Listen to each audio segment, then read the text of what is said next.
ഗുരുപരമ്പരയെ സ്മരിച്ചുകൊണ്ട് നമ്മുടെ ചർച്ച ആരംഭിക്കുകയാണ്. ബ്രഹ്മസൂത്ര ശാങ്കരഭാഷ്യം, അധ്യാസഭാഷ്യം, പൂർവോക്ഷം.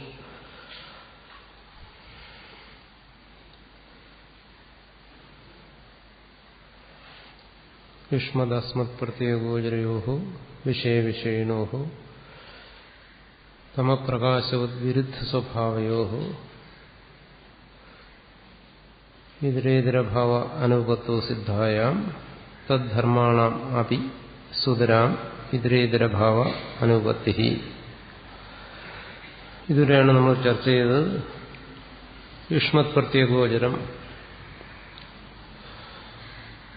ആയിരിക്കുന്ന വിഷയങ്ങൾ, അത് പ്രധാനമായിട്ടുള്ള ശരീരേന്ദ്രിയ മനസ്സുകൾ, അസ്മത് പ്രത്യേകോചരമായിരിക്കുന്ന ആത്മാവ്, ആത്മാവ് വിഷയി, ശരീരാദികൾ വിഷയങ്ങൾ. ഇത് ഇരുട്ടും വെളിച്ചവും പോലെ പരസ്പര വിരുദ്ധ സ്വഭാവമുള്ളവയാണ്. ഇവ തമ്മിലുള്ള താതാത്മ്യം ശരിയാകുകയില്ല, അയുക്തമാണ്. അതുകൊണ്ട് തന്നെ ഇവയുടെ ധർമ്മങ്ങൾ തമ്മിലും താതാത്മ്യം, അധ്യാസം സംഭവിക്കുകയില്ല. ഇതാണ് പൂർവോക്ഷം. ഇത്യതഃ അടുത്ത് പറയുന്നു, ഇത്യസ്മാത് കാരണാത്, അതുകൊണ്ട് എന്നതിനാൽ,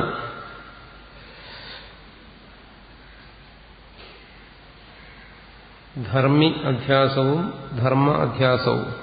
ധർമ്മി അധ്യാസം എന്ന് പറയുമ്പോൾ ആത്മാവും അനാത്മാവും തമ്മിലുള്ള അധ്യാസവും, ധർമ്മ അധ്യാസം എന്ന് പറയുമ്പോൾ ആത്മധർമ്മങ്ങളും അനാത്മധർമ്മങ്ങളും തമ്മിലുള്ള അധ്യാസവും അയുക്തമായിരിക്കെ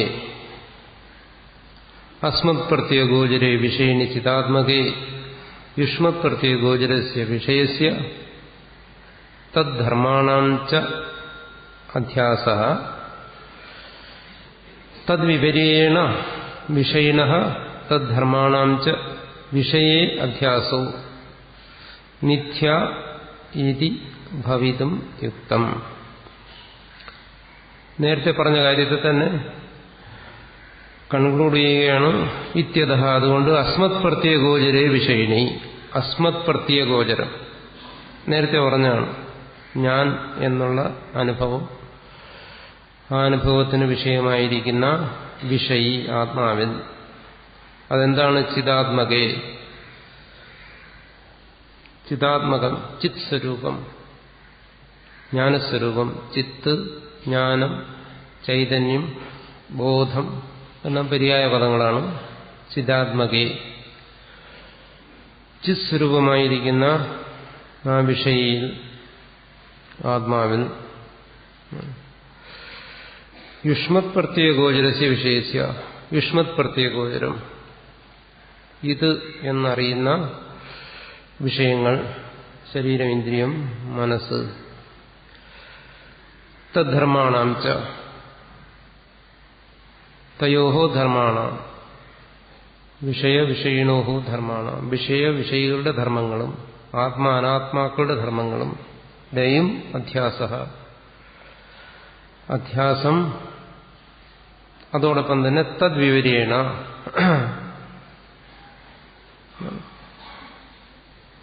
മറിച്ച്, നേരെ മറിച്ച് എന്ന് പറയുന്നു. എങ്ങനെയാണോ വിഷയ, നേരത്തെ പറഞ്ഞു വിഷയസ്യ തദ്ധർമാണാം ച, വിഷയത്തിന്റെയും വിഷയധർമ്മങ്ങളുടെയും, അതുപോലെ വിഷയുടെയും വിഷയധർമ്മങ്ങളുടെയും, അത് പ്രത്യേകം പറയുകയാണ്.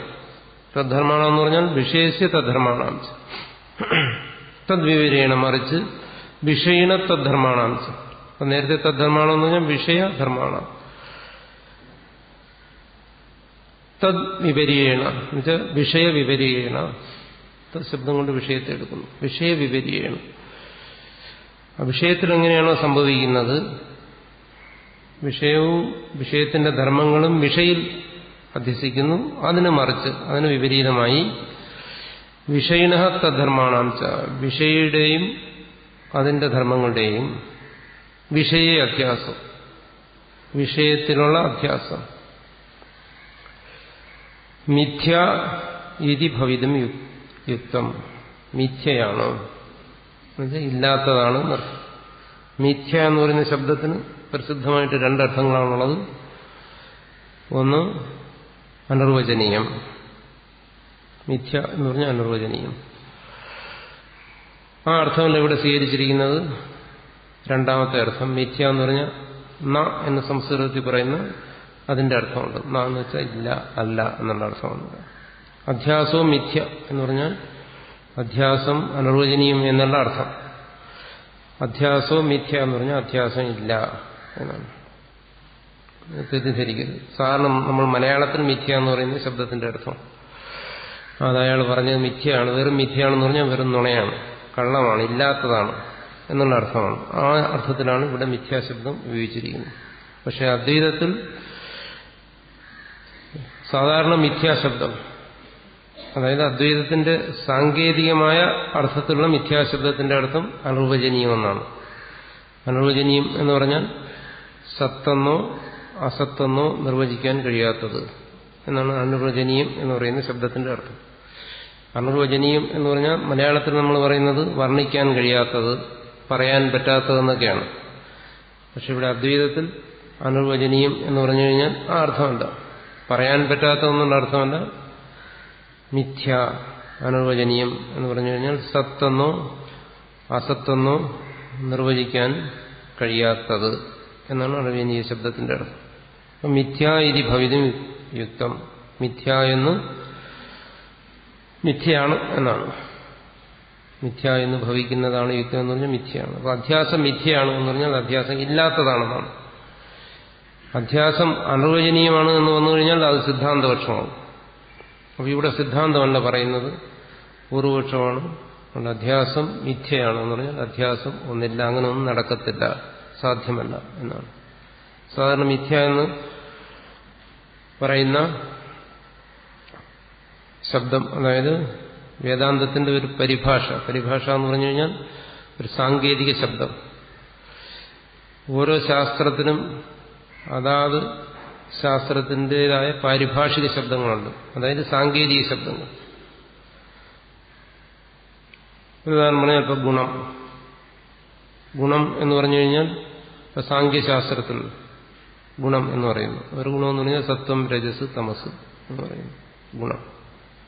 അതേസമയം ന്യായ വൈശേഷികന്മാരെ സംബന്ധിച്ചിടത്തോളം ഗുണമെന്ന് പറഞ്ഞാൽ അവർ പറയുന്ന രൂപം, രസം, ഗന്ധം, ശബ്ദം, സ്പർശം. ഒരേ വാക്കിന് ഭിന്ന ഭിന്ന അർത്ഥങ്ങളാണ്.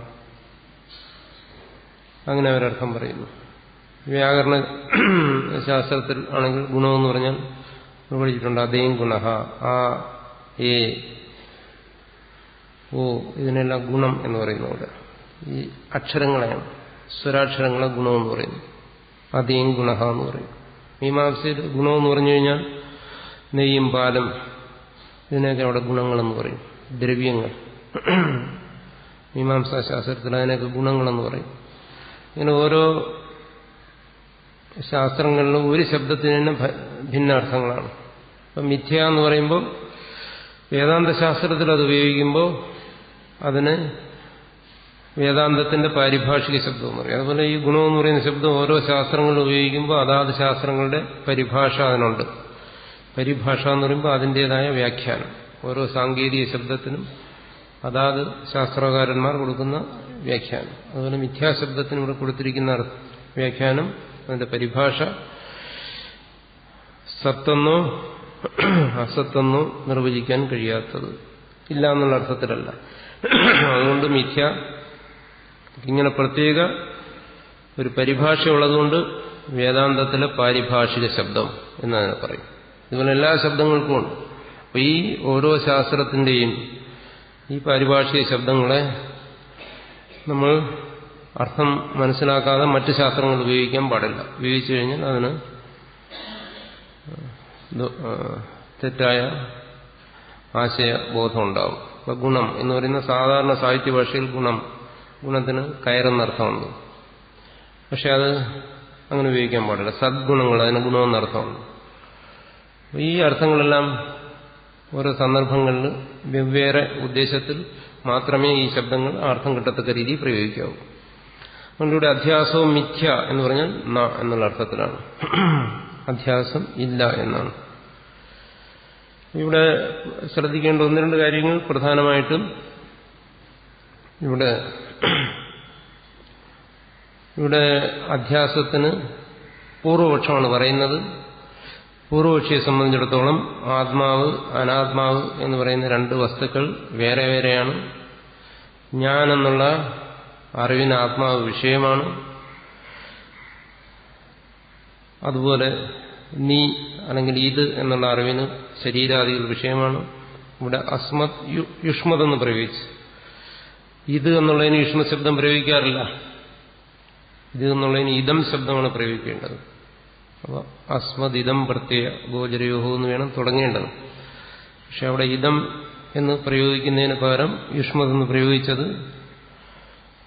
ഇവിടെ പ്രധാനമായിട്ടും അധ്യാസം മനസ്സിലാക്കേണ്ടത് നമ്മിൽ തന്നെയാണ്. അതായത് ആരാണോ ഇതിനെക്കുറിച്ച് വിചാരം ചെയ്യുന്ന ആ വ്യക്തിയിൽ ഞാനെന്നുള്ള ബോധം സ്പഷ്ടമാണ്. പക്ഷെ ശരീരം, ഇന്ദ്രിയം, മനസ്സ് ഇതിനാരും നീ എന്ന് പറയാറില്ല, ഇതെന്നേ പറയാറുള്ളൂ. അപ്പം ഞാൻ ഇത് എന്ന് പറയുന്ന രണ്ട് പദാർത്ഥങ്ങളെയും വ്യക്തമായി വേർതിരിച്ച് മനസ്സിലാക്കുന്നതിന് വേണ്ടിയാണ് ഇവിടെ യുഷ്മത് അസ്മതെന്ന് തുടങ്ങിയത്. യുഷ്മത് അസ്മത് ആ വ്യക്തതയ്ക്ക് വേണ്ടി. ഇത് രണ്ടും അത്യന്തം ഭിന്നമായ കാര്യങ്ങളാണ്. കാരണം സംസ്കൃതത്തിൽ സാധാരണ അയം അഹം അസ്മി എന്ന് പ്രയോഗിക്കാറുണ്ട്. ഈ ഞാൻ ഇവിടെയുണ്ട് എന്ന് പറയാറുണ്ട്. അപ്പം ഞാൻ എന്നുള്ളതിനോടുകൂടി ഇതം ശബ്ദം ചേർത്ത് പ്രയോഗിക്കും. അങ്ങനെയാണ് അയം അഹം അസ്മി, ഞാനുണ്ട്, ഈ ഞാൻ എന്ന് പറയും. അപ്പം ഞാൻ എന്നുള്ളതിനോടുകൂടി ചേർത്ത് ഇതം ശബ്ദം അഭേദമായി പ്രയോഗിക്കും. ഇതം അഹം, അതിനാണ് അയം അഹം എന്ന് പറയുന്നത്. അപ്പം ഇത് രണ്ടും അഭേദമായി പ്രയോഗിക്കുന്നതുകൊണ്ട് രണ്ടും തമ്മിലുള്ള വ്യത്യാസം സ്പഷ്ടമല്ല. സംസ്കൃതത്തിൽ, മലയാളത്തിലും പറയാറുണ്ട് ഈ ഞാൻ. അപ്പോൾ ഇത് എന്നും ഞാനെന്നും പറയുന്ന ശബ്ദങ്ങൾ അഭേദമായി പ്രയോഗിച്ചു. അപ്പം രണ്ടും വ്യത്യസ്ത ഭിന്ന അർത്ഥങ്ങൾ അവിടെ സൂചിപ്പിക്കുന്നില്ല. അതുകൊണ്ട് ഞാൻ എന്നിൽ നിന്ന് അന്യമായിട്ടുള്ളതെല്ലാം അത്യന്തം വിരുദ്ധമാണെന്ന് കാണിക്കാൻ വേണ്ടിയിട്ട് യുഷ്മത് എന്നുള്ള ശബ്ദം പ്രയോഗിച്ചു.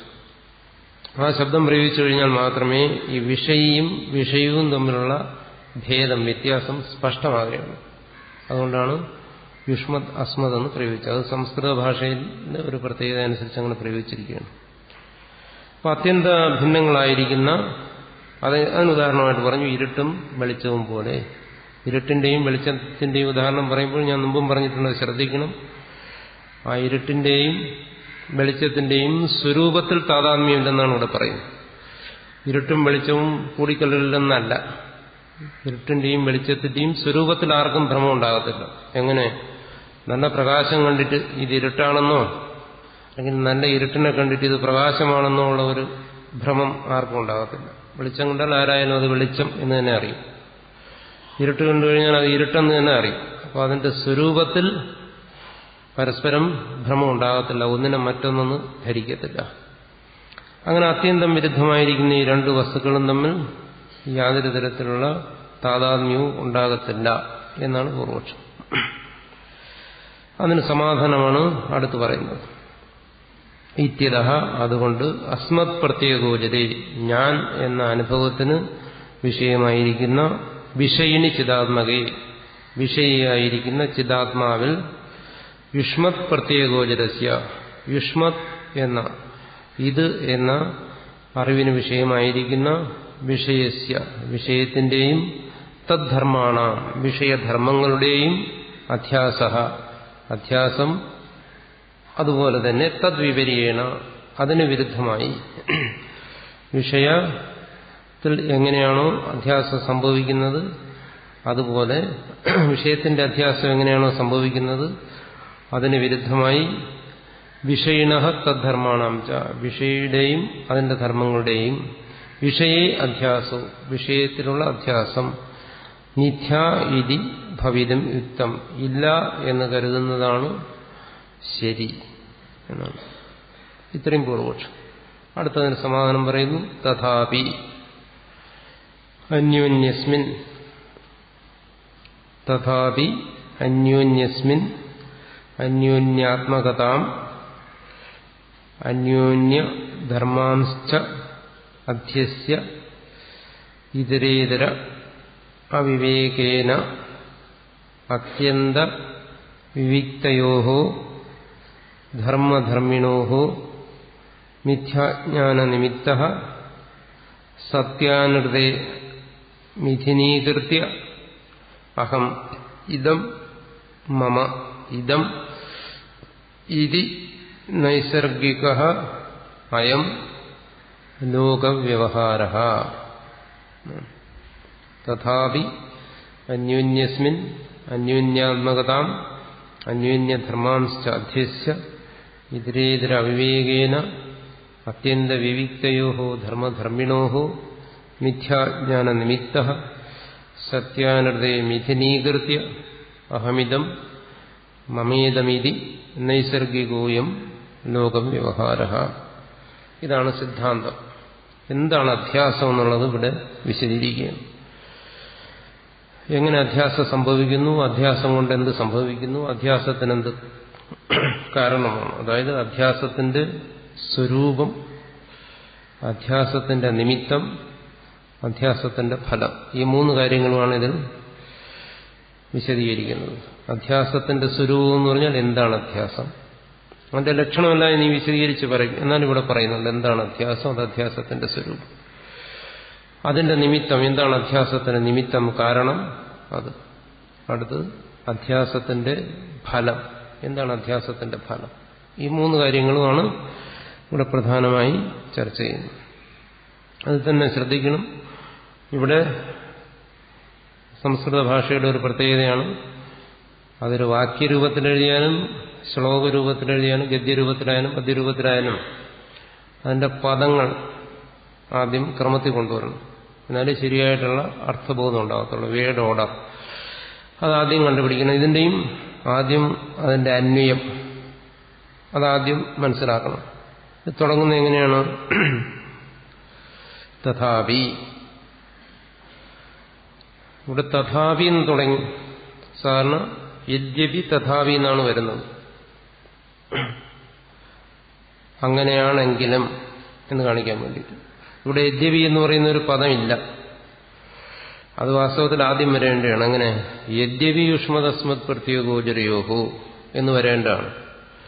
പക്ഷെ അത് ചേർത്തിട്ടില്ല. അതങ്ങനെ ചേർക്കണമെന്നില്ല. യത്ത് തത്ത് ഇതുപോലെ വരുന്ന ശബ്ദങ്ങൾ രണ്ടും ചേർക്കണമെന്നില്ല.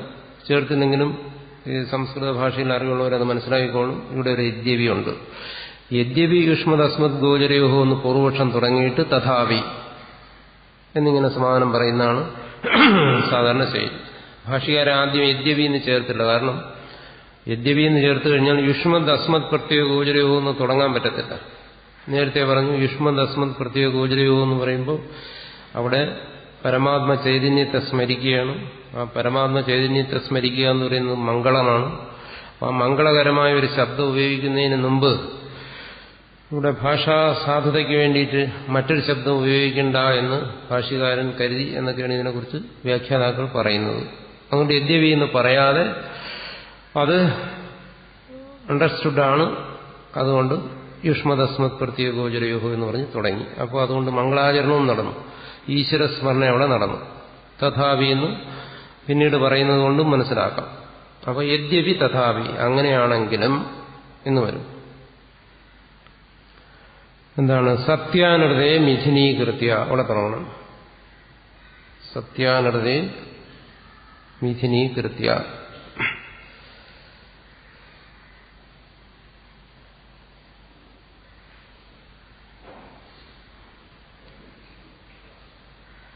ഇതരേതര അത്യന്ത വിവിക്തയോഹോ ധർമ്മധർമ്മിണോഹോ ഇതരേതര അവിവേകേന ആണ് അതിന്റെ അന്വയം.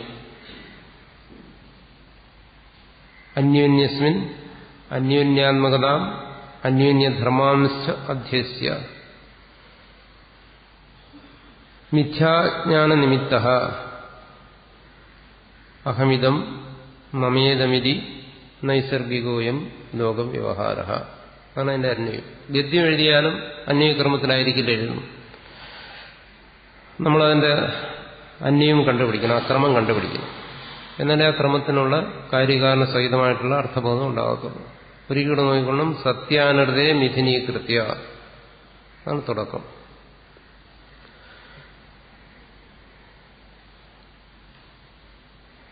അത്യന്ത വിവിക്തയോ ധർമ്മധർമ്മിണോ ഇതരേതര അവിവേകേന. പുസ്തകമുള്ളവർ അതി നോക്കണം. അന്യോന്യസ്മിൻ അന്യോന്യാത്മകതാം അന്യോന്യധർമാംശ്ച അധ്യസ്യ മിഥ്യാജ്ഞാന നിമിത്തഃ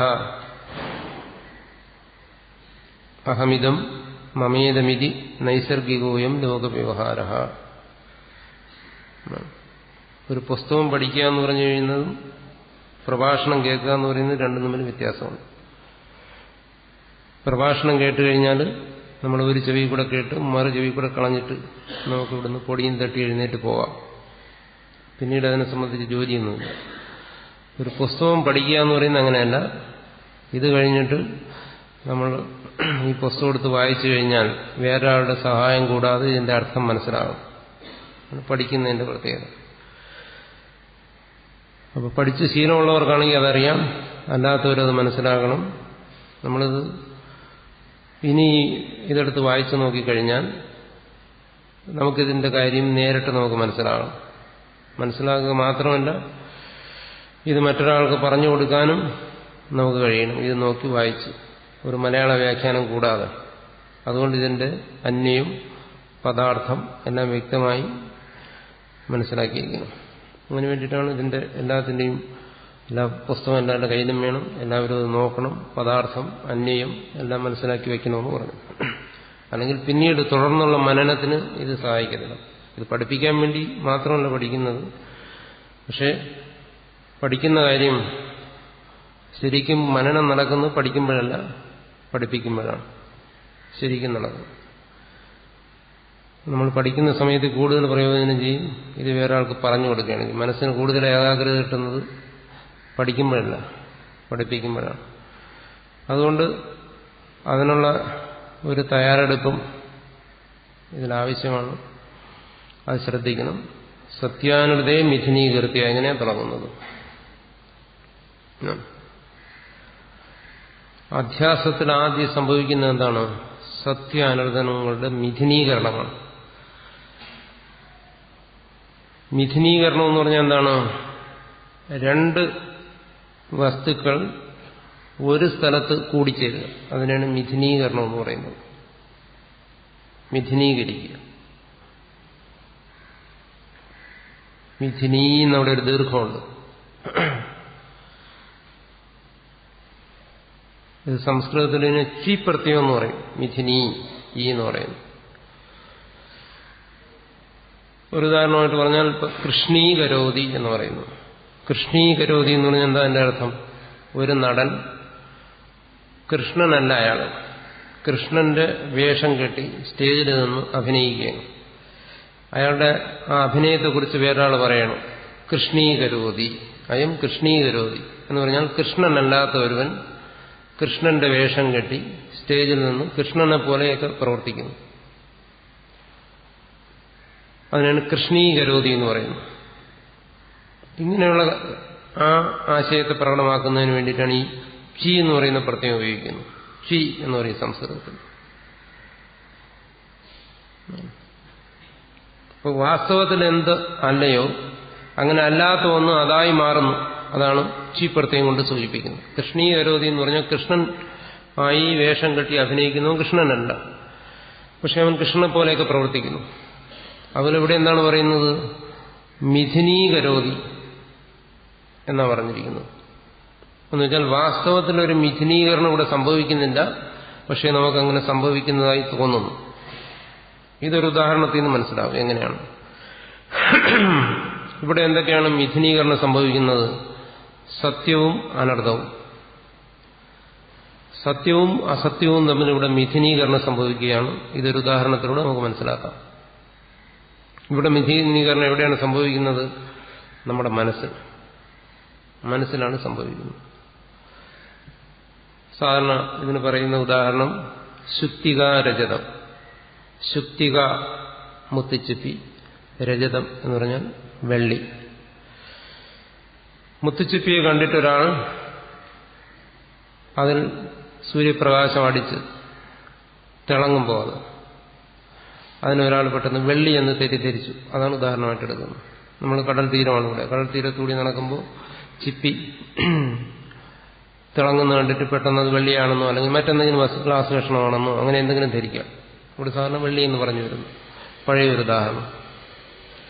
ഇവിടെ എന്താണ് നമുക്ക് സംഭവിക്കുന്നത്?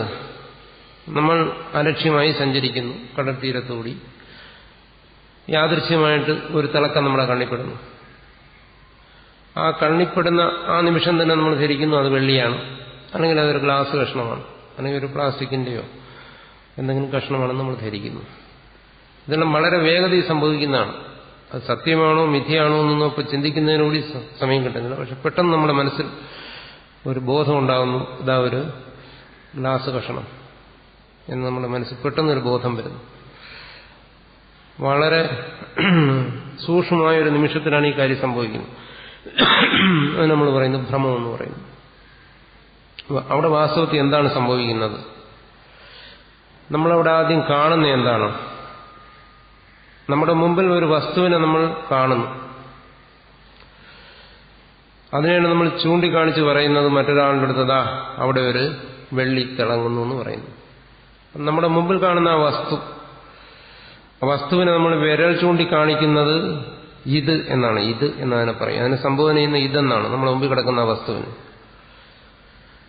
അപ്പൊ നമ്മൾ മുമ്പിൽ ഏതോ ഒരു വസ്തുവിനെ ഇത് എന്ന് ചൂണ്ടിക്കാണിക്കുമ്പോൾ നമ്മുടെ ഉള്ളിൽ, അതായത് നമ്മുടെ അന്ധഃകരണത്തിൽ ഇത് എന്നൊരു വസ്തുവിന്റെ ബോധം ഉണ്ടാകുന്നു.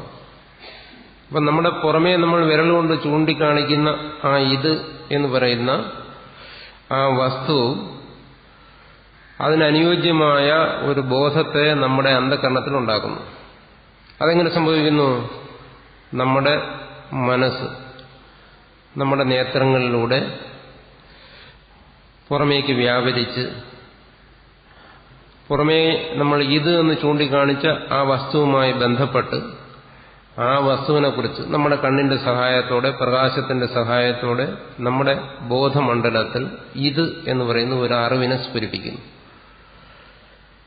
പുറമേക്ക് നമ്മൾ ചൂണ്ടിക്കാണിക്കുന്നെങ്കിലും അറിവ് സംഭവിക്കുന്ന പുറമേയല്ല, നമ്മുടെ ഉള്ളിലാണ്. അപ്പം നമ്മുടെ അന്ധഃകരണത്തിൽ ഇത് എന്നുള്ളൊരു ബോധമുണ്ടായി.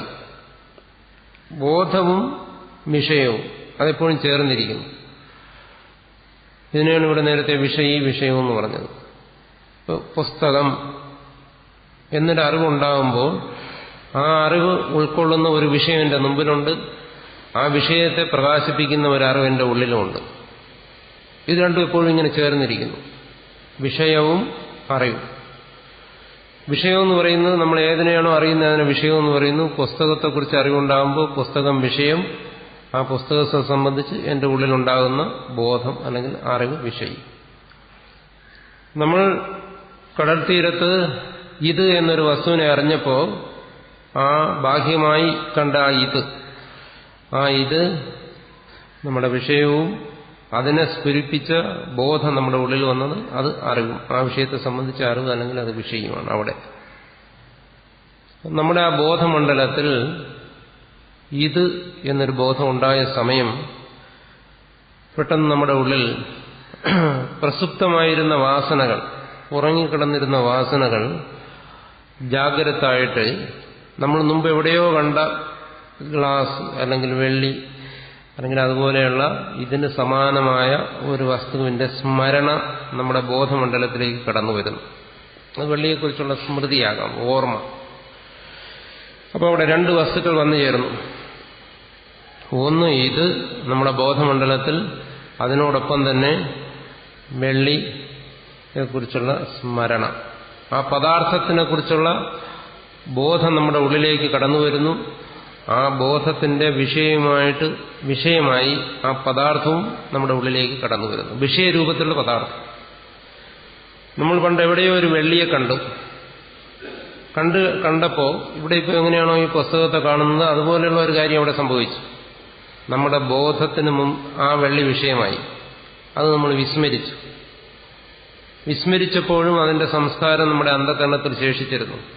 ആ അറിവിന്റെയും ആ വിഷയത്തിന്റെയും സംസ്കാരം ശേഷിച്ചിരുന്നു.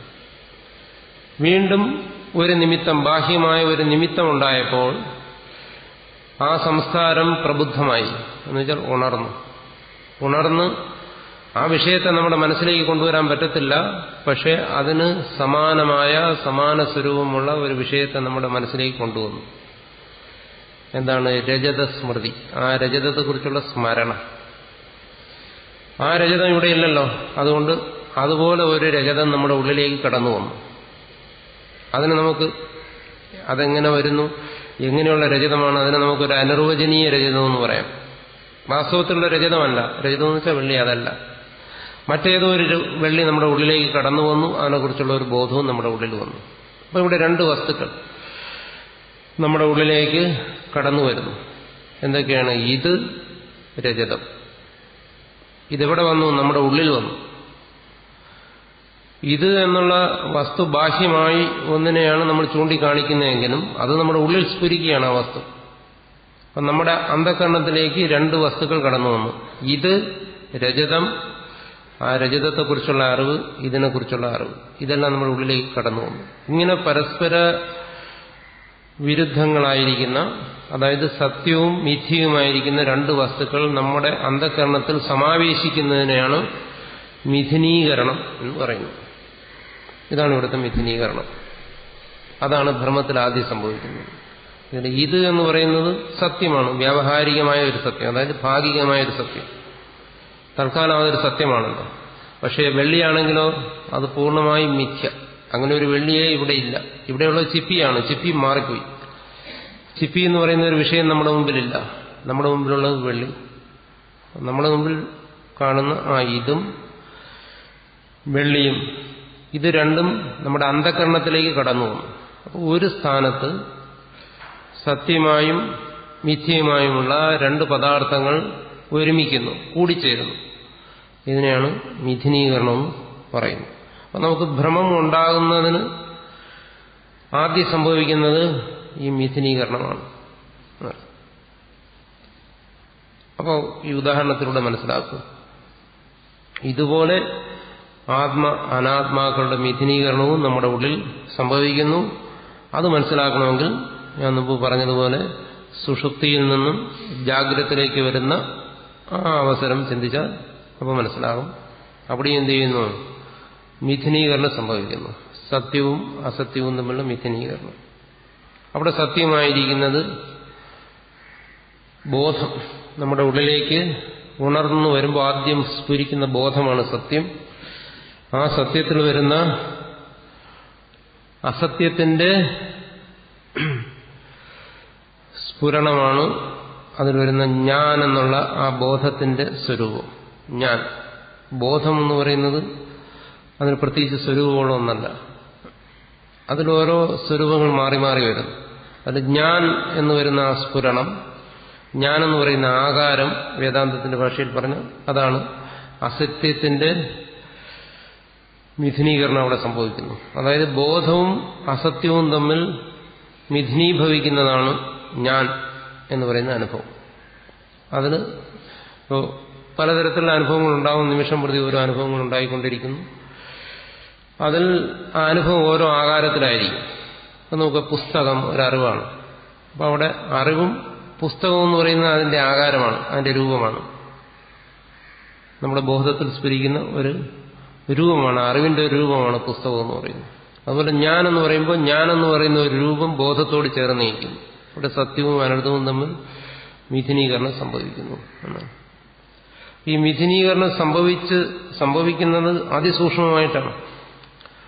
മിഥുനീകരണം ഇങ്ങനെ സംഭവിക്കുന്നുവെന്ന് വ്യക്തമാക്കി ഞാൻ പറയുന്നേ ഉള്ളൂ. വാസ്തവത്തിൽ ആ മിഥുനീകരണം നമുക്ക് നമ്മുടെ ബോധതലത്തിലേക്ക് വ്യക്തമായി ഈ സമയത്ത് സ്ഫുരിക്കുന്നില്ല. ഇത് രണ്ടും ഇവിടെ വരുന്നു.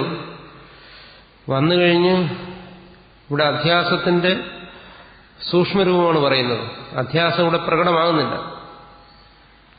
ഇങ്ങനെ രണ്ടും വന്നതിന് ശേഷം പിന്നീട് അധ്യാസം നമ്മുടെ ബോധതലത്തിൽ വരികയാണ്. അധ്യാസം ബോധതലത്തിൽ വരുന്നതിന് മുമ്പാണ് ഈ മിഥുനീകരണം സംഭവിക്കുന്നത്. അന്ധകരണത്തിലേക്ക് രണ്ട് ഭിന്ന വസ്തുക്കൾ കടന്നു വരുന്നത്.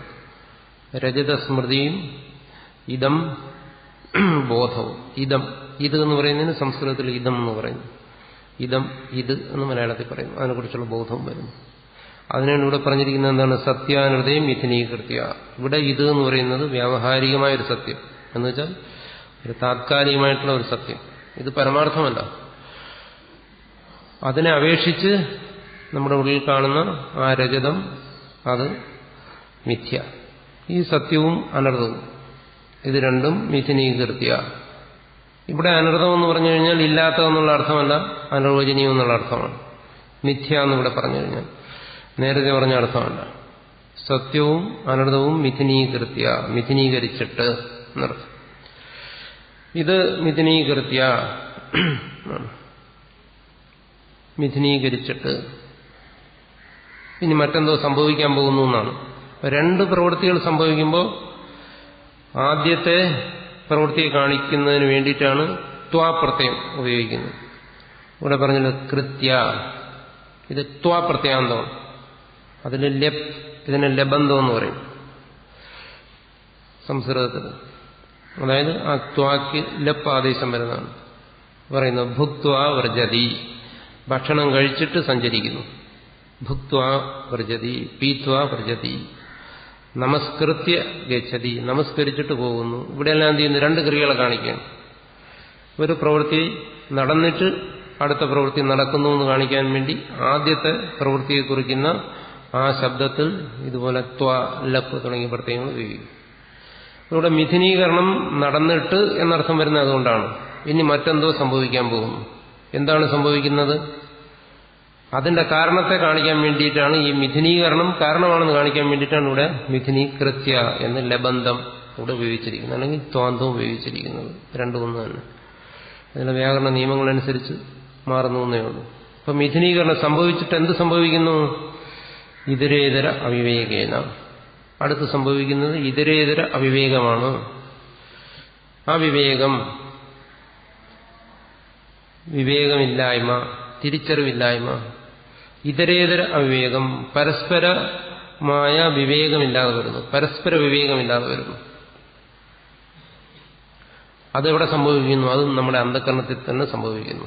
അതായത് ഇതും രജതവും നമ്മുടെ അന്ധകരണത്തിലേക്ക്, നമ്മുടെ ബോധമണ്ഡലത്തിലേക്ക് പ്രവേശിച്ചു കഴിഞ്ഞാൽ ഈ രണ്ടും, അതായത് ഒന്ന് സത്യവും ഒന്ന് അസത്യവുമാണ്, ഇത് രണ്ടും നമുക്ക് വേർതിരിച്ചറിയാൻ കഴിയാതെ പോകുന്നു. ഇതാണ് ഇതരേതര അവിവേകം എന്ന് പറഞ്ഞത്. എങ്ങനെ വേർതിരിച്ചറിയാൻ കഴിയുന്നില്ല? ഇത് വേറെയാണ്, അതായത് ഇത് എന്ന് പറയുന്നത് ഈ മുമ്പിൽ കിടക്കുന്ന ചിപ്പിയാണ്. രജതം മുമ്പ് എവിടെയോ കടയിൽ നമ്മൾ കണ്ടതാണ് എന്ന് വേർതിരിച്ചറിയാൻ കഴിയുന്നില്ല. മുമ്പ് എവിടെയോ കണ്ടതാണ് ഇപ്പം നമ്മുടെ മനസ്സിലേക്ക് കടന്നു വന്നിരിക്കുന്ന ഈ മുമ്പിൽ കാണുന്നതല്ല, പണ്ടെങ്ങോ കണ്ടതാണ്. ഇത് രണ്ടും പരസ്പര വിരുദ്ധ പദാർത്ഥങ്ങളാണ്. ഒന്ന് സത്യമാണ്, മറ്റൊന്ന് വെറും കൽപ്പനയാണ്. ഇങ്ങനെ വേർതിരിച്ചറിയാൻ കഴിയുന്നില്ല. അതാണ് ഇതരേതര അവിവേകേന എന്ന് പറഞ്ഞിരിക്കുന്നത്. ഇതരേതര വിവേകം ഉണ്ടാകുന്നില്ല. ഇത് വേറെ, രജതം വേറെ, ഇത് വേറെ, വെള്ളി വേറെ എന്ന് തിരിച്ചറിയാൻ കഴിയുന്നില്ല. എന്തുകൊണ്ട്? മിഥുനീകരണം കൊണ്ട് തിരിച്ചറിയാൻ കഴിയും. രണ്ടും അങ്ങ് കൂടിച്ചേർന്നു, രണ്ടും ഒരു സ്ഥലത്ത് വന്നു, ഒരേ ബോധമണ്ഡലത്തിലേക്ക് കടന്നു വന്നപ്പോൾ രണ്ടിനെയും നമുക്ക് വേർതിരിച്ചറിയാൻ കഴിയുന്നില്ല. അതാണ് മിഥുനീകരണം കൊണ്ട് അവിവേകം ഉണ്ടാകുന്നു എന്നാണ്. അപ്പൊ അവിവേകത്തിനൊരു ഹേതുവാണ് മിഥുനീകരണം. മിഥുനീകരണം സംഭവിച്ചതുകൊണ്ടാണ് അടുത്ത അവിവേകം സംഭവിക്കുന്നത്. വേർതിരിച്ചറിയാൻ വിവേകം ഉണ്ടാകുന്നില്ല. രജതം വേറെ, ഇത് വേറെ എന്ന് വിവേകം ഉണ്ടാകുന്നില്ല. അതാണ് അടുത്ത് പറഞ്ഞിരിക്കുന്നത് ഇതരേതര അവിവേകേന. എന്തിന്റെ ഇതരേതര അവിവേകം ഉണ്ടാകുന്നു? അത്യന്ത വിവിക്തയോഹോ ധർമ്മധർമ്മിണോഹോ, അത്യന്ത വിവിക്തയോഹോ, അത്യന്ത ഭിന്നയോഹോ, അത്യന്ത ഭിന്നങ്ങളായിരിക്കുന്ന ധർമ്മധർമ്മിണോഹോ, ധർമ്മധർമ്മികളുടെ ഇതരേതര അവിവേകം ഉണ്ടാകുന്നു എന്നാണ്. അത്യന്ത ഭിന്നം എന്ന് വെച്ചാൽ തികച്ചും ഭിന്നങ്ങളാണ്. എന്ത്? ധർമ്മങ്ങളും ധർമ്മികളും. ഇവിടെ ധർമ്മി എന്ന് പറയുന്നത് ഇത് രജതം, അതിന്റെ ധർമ്മങ്ങളെന്ന് പറയുന്നത് അതിനോട് ചേർത്ത് നമ്മൾ എന്തെല്ലാം പറയുന്നുണ്ടോ ഇത് അതിന്റെ ധർമ്മമായി വരുന്നു. ഇതെന്ത, ഇതെന്നുള്ള ആ ഭാവം അതതിന്റെ ഒരു ധർമ്മമാണ്.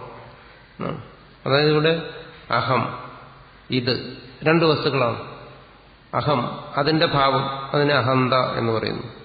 അഹം എന്നുള്ളതിന്റെ ഭാവമാണ്, അതിന്റെ ഒരു അവസ്ഥയാണ് അഹന്ത എന്ന് പറയുന്നത്. ഇത് അതിന്റെ ഒരു അവസ്ഥയാണ് ഇതന്ത. അതുപോലെ ഇവിടെ ഈ ഇത് എന്ന് പറയുന്ന ധർമ്മി, ഇതന്ത എന്ന് പറയുന്ന അതിന്റെ ധർമ്മം, അതായത് അതിന്റെ ധർമ്മമായി വരുന്ന എന്തൊക്കെയാണ്? ഇത് എന്ന് പറയുന്ന വസ്തു നമ്മൾ ചൂണ്ടിക്കാണിക്കുന്ന പുറമെയാണ്. അപ്പൊ അതിന്റെ സവിശേഷത ഇതെന്താന്ന് പറയുന്നത് എന്താണ്? ബാഹ്യമാണ്. അതിന്റെ സ്ഥിതി ബാഹ്യമാണ്, ഉള്ളിലല്ല. പക്ഷെ നമ്മൾ എന്ത് ചെയ്യുന്നു? അതിനെ ഉള്ളിലായി ധരിക്കുന്നു. രജതം അത് നമ്മുടെ ഉള്ളിലേക്ക് കടന്നു വരുന്നു. ഉള്ളിലിരിക്കുന്ന രജതത്തോടുകൂടി അത് ചേർന്ന് വരുന്നു. അപ്പോൾ ആ ബാഹ്യം എന്ന് പറയുന്നത് തന്നെ അവിടെ കുറച്ച് സമയത്തേക്ക് നമുക്ക് വിട്ടുപോകുന്നു. കാരണം ഉള്ളിലിരിക്കുന്ന രജതത്തോടത് ചേരണമെങ്കിൽ അത് നമ്മുടെ ഉള്ളിലേക്ക് കടന്നു വരണം.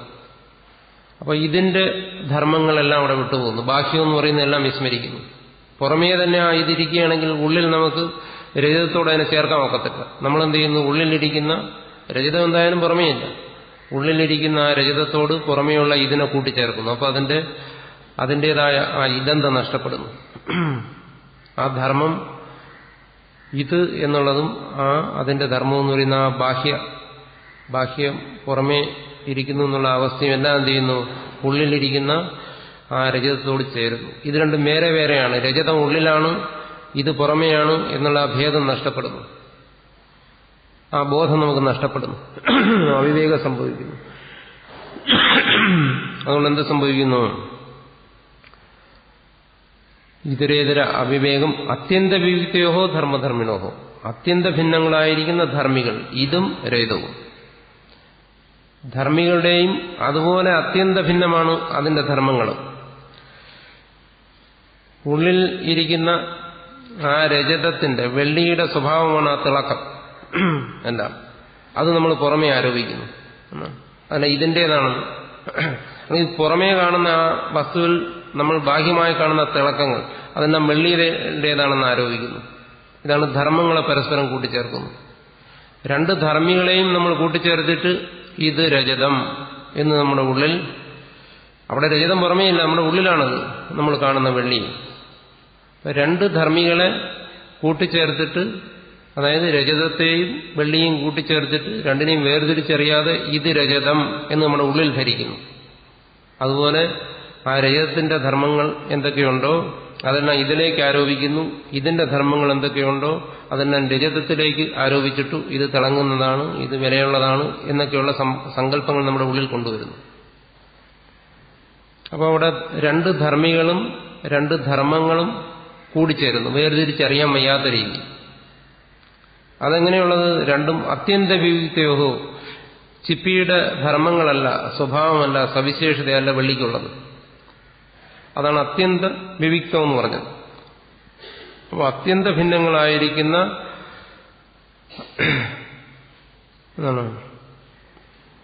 ധർമ്മധർമ്മിണോഹോ, ധർമ്മധർമ്മികളുടെ ഇതരേതര അവിവേകേന, ഇതരേതര അവിവേകം കൊണ്ട്, പരസ്പരം തിരിച്ചറിയാൻ കഴിയാത്തതുകൊണ്ട്, വേർതിരിച്ചറിയാൻ കഴിയാത്തതുകൊണ്ട്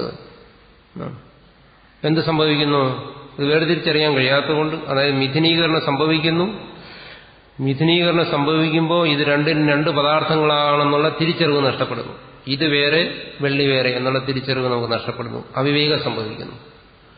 ഇത് രണ്ടും കൊണ്ട് പിന്നീട് എന്താണ് സംഭവിക്കുന്നത്? മൂന്നാമതായിട്ട് ആദ്യം മിഥുനീകരണം, രണ്ടാമത് തിരിച്ചറിവ് നഷ്ടപ്പെടുന്നു, ഇതരേതര അവിവേകം സംഭവിക്കുന്നു. അത്യന്ത വിവിക്തയോഹോ ധർമ്മധർമ്മിണോഹോ, അത്യന്ത ഭിന്നങ്ങളായിരിക്കുന്ന ധർമ്മധർമ്മികളുടെ അവിവേകം സംഭവിക്കുന്നു, തിരിച്ചറിവ് നഷ്ടപ്പെടുന്നു. അത് നഷ്ടപ്പെട്ടു കഴിഞ്ഞാൽ അടുത്തെന്ത് ചെയ്യുന്നു? അന്യോന്യസ്മിൻ അന്യോന്യാത്മകതാം അന്യോന്യധർമാംശ അധ്യസ്യ.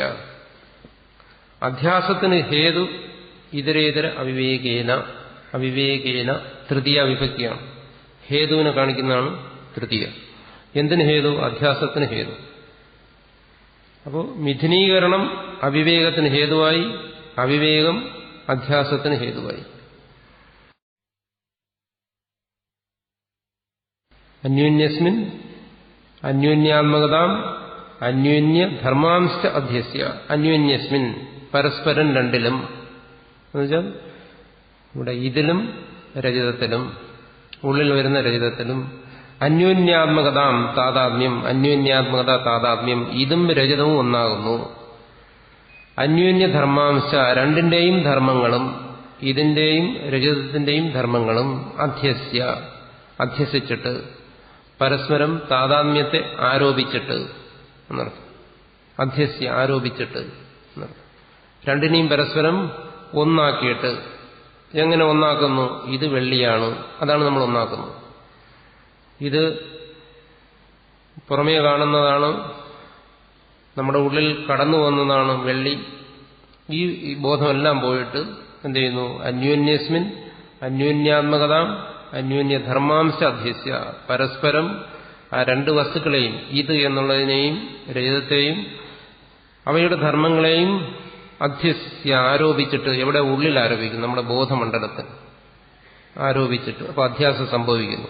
ഈ അധ്യാസം സംഭവിക്കുമ്പോഴാണ് നമ്മൾ അറിയുന്നത് ഇത് വെള്ളി എന്ന് പുറമേക്ക് ചൂണ്ടി പറയുന്നു. അധ്യസ്യ എന്ന് പറയുന്ന ഭാഗത്തിലെത്തുമ്പോൾ നമ്മൾ ആ വസ്തുവിനെ അറിയുന്നു, ഇത് വെള്ളിയാണെന്ന്. അത് നമ്മുടെ അനുഭവത്തെയാണ് അവിടെ പറയുന്നത് അധ്യസ്യ.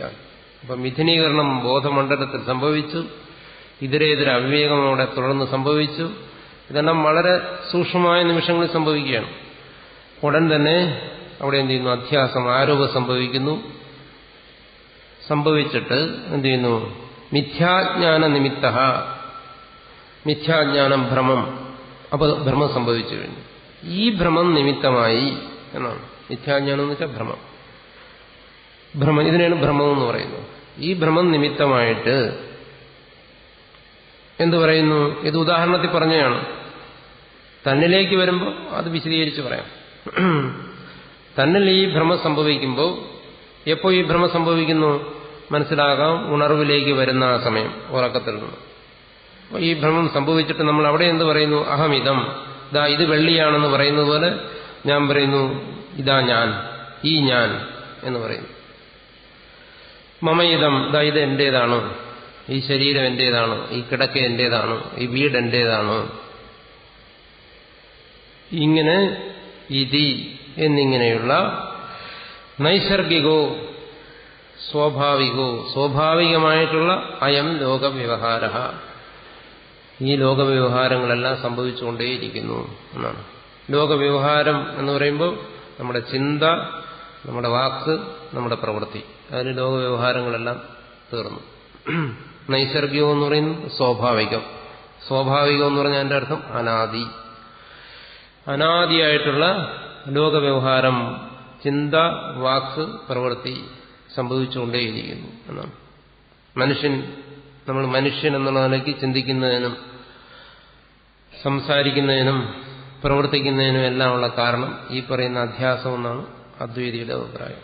ഈ പ്രപഞ്ച വ്യവഹാരം മുഴുവൻ നടന്നുകൊണ്ടിരിക്കുന്നത് ഈ ഒരൊറ്റ കാരണം കൊണ്ടാണ്, അധ്യാസം കൊണ്ടാണെന്നാണ്. നമുക്കത് മനസ്സിലാക്കിയാലും നമുക്ക് മനസ്സിലാക്കാൻ കഴിഞ്ഞില്ലെങ്കിലും അദ്വൈതിയുടെ പക്ഷം അതാണ്. അധ്യാസം കൊണ്ട് വ്യവഹാരം നടക്കുന്നു. ചിന്ത, വാക്ക്, പ്രവൃത്തി, മൂന്നിനും കാരണം ഈ അധ്യാസമാണ്. അതാണ് മിഥ്യാജ്ഞാന നിമിത്ത. ഈ ഭ്രമം നിമിത്തമാണ് ഇത് സംഭവിച്ചുകൊണ്ടിരിക്കുന്നത് എന്നാണ്. അപ്പോൾ ഇവിടെ ഈ കാര്യങ്ങളാണ് പ്രത്യേകിച്ച് ശ്രദ്ധിക്കേണ്ടത്. ആദ്യം ഉദാഹരണത്തിൽ വെച്ച് മനസ്സിലാക്കുക. മിഥുനീകരണം സംഭവിക്കുന്നു, സത്യവും അസത്യവും അന്ധകരണത്തിലേക്ക് സമാവേശിക്കുന്നു. തുടർന്ന് ഇതരേതര അവിവേകം സംഭവിക്കുന്നു, രണ്ടിനെയും വേർതിരിച്ചറിയാൻ കഴിയാതെ വരുന്നു. തുടർന്ന് അധ്യാസം സംഭവിക്കുന്നു. അധ്യാസം നിമിത്തമായിട്ട് വ്യവഹാരം. രജതത്തിൽ എന്താണ് വ്യവഹാരം എന്ന് പറയുന്നത്? അവിടെ അധ്യാസം സംഭവിക്കുന്നത് എങ്ങനെ? ഇതാ പെട്ടെന്ന് പറയുന്നു ഇതാ വെള്ളി എന്ന് സംഭവിച്ചോ എന്നുള്ള ബോധം, അധ്യാസം സംഭവിച്ചു കഴിഞ്ഞാൽ ഉടൻ അവിടെ പ്രവൃത്തി സംഭവിക്കുന്നു. അത് ആഗ്രഹമുള്ളവനാണെങ്കിൽ അതിന്റെ നേരെ ഓടുന്നു, അതെടുക്കാനായിട്ട് ഓടുന്നു. അതാണ് അവിടുത്തെ വ്യവഹാരം. ആഗ്രഹമില്ലാത്തവനാണെങ്കിൽ ഒഴിഞ്ഞു പോകും. വിരക്തനാണ്, അത് മറ്റൊരാളുടെ വസ്തുവാണ്, എനിക്ക് വേണ്ട എന്ന് കഴിഞ്ഞ് ഒഴിഞ്ഞു പോകും. രണ്ടായാലും വ്യവഹാരമാണ്. അല്ലെങ്കിൽ അയാൾ പറയുന്നു, വേറൊരാളെ ചൂണ്ടിക്കാണിക്കുന്നു, ഇതെല്ലാം വ്യവഹാരമാണ്. അല്ലെങ്കിൽ അതിനെക്കുറിച്ച് ചിന്തിക്കുന്നു, ഇതാരുടേതാണ് ഇവിടെ വന്നത്. അപ്പൊ ചിന്തയും വാക്കും പ്രവൃത്തിയും എല്ലാം രജതത്തെ സംബന്ധിച്ച് നമുക്ക് കടൽ തീരത്ത് സംഭവിക്കും. അതവിടുത്തെ വ്യവഹാരം. അതുപോലെ ഇവിടെ അനാത്മാക്കളിലും സംഭവിക്കുന്നു. ആ സംഭവം കൊണ്ടാണ് നമുക്ക് ഉണരാൻ കഴിയുന്നത്, ഉണർന്നിട്ട് ഉറങ്ങുന്നതുവരെയുള്ള എല്ലാ പ്രവൃത്തികളും ചെയ്യാൻ കഴിയുന്നത്, ചിന്തിക്കുന്നത്, പഠിക്കുന്നത്, എല്ലാ കാര്യങ്ങളും നമ്മൾ എല്ലാം ആകുന്നത് ഈ അധ്യാസം കൊണ്ടാണെന്നാണ് പക്ഷം. അതായത് ഈ പ്രപഞ്ച വ്യവഹാരം നടക്കുന്നു എന്ന് പറയുമ്പോൾ എന്താണ്, പ്രപഞ്ചം വേറെ നമ്മൾ വേറെ, അങ്ങനെയല്ല.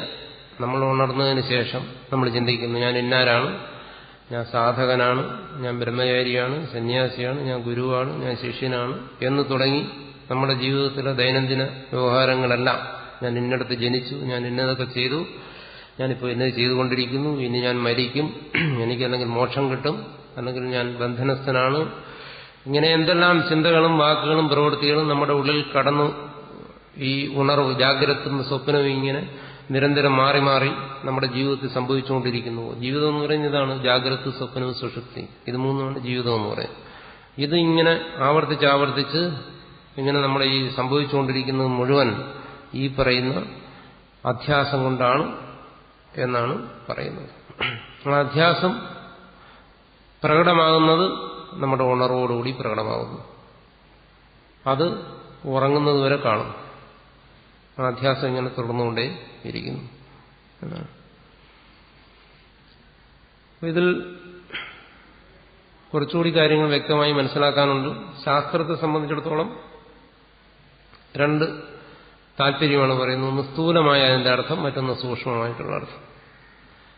ഒരു ശാസ്ത്രം ത്തിന്റെ ഒരു വ്യുത്പത്തിയുള്ള ഒരാളിന്, വ്യുത്പത്തി എന്ന് പറയുമ്പോൾ പദപദാർത്ഥ ബോധം, അതിനാണ് വ്യുത്പത്തി എന്ന് സംസ്കൃതത്തിൽ പറയും. ഇന്ന പദത്തിന് ഇന്ന അർത്ഥമാണ് എന്നുള്ള ബോധം. അതോടൊപ്പം ഒരു ശബ്ദം കേട്ടുകഴിഞ്ഞാൽ അർത്ഥബോധം ഉണ്ടാകുന്നതിന് വേണ്ടുന്ന മറ്റു കാര്യങ്ങൾ പലതുമുണ്ട്. അതെല്ലാം മറ്റൊരു വിഷയമാണ്, അതിനെക്കുറിച്ച് ഇവിടെ നമുക്ക് വിശദീകരിക്കേണ്ട കാര്യമില്ല. അതിനെല്ലാം കൂടെ ചേർത്തിട്ടാണ് വ്യുത്പത്തി എന്ന് പറയുന്നത്. അപ്പം അങ്ങനെ ഒരു വ്യുത്പന്നനായ ഒരു മനുഷ്യന്, സാമാന്യമായി പദം ഒരു വാക്യം കേട്ടുകഴിഞ്ഞാൽ അർത്ഥബോധം ഉണ്ടാകുന്നുള്ള ആളിന് ഉള്ളിൽ സ്ഫുരിക്കുന്ന അർത്ഥമാണ് സ്ഥൂലമായ അർത്ഥം എന്ന് പറയുന്നത്. ഒരു ശാസ്ത്രം നമ്മൾ ശ്രവിച്ചു കഴിഞ്ഞാൽ നമുക്ക് സ്ഥൂലമായ അർത്ഥം പെട്ടെന്ന് നമ്മുടെ മനസ്സിൽ തോന്നും. സൂക്ഷ്മമായ അർത്ഥം എന്ന് പറയുന്നത് എന്താണ്? അതിനെ മനനം ചെയ്ത് നമ്മുടെ സാധനയിലൂടെ നമ്മുടെ ഉള്ളിൽ സ്ഫുരിക്കുന്നതിന്റെ താല്പര്യം, അതാണ് സൂക്ഷ്മമായ അർത്ഥം എന്ന് പറയുന്നത്.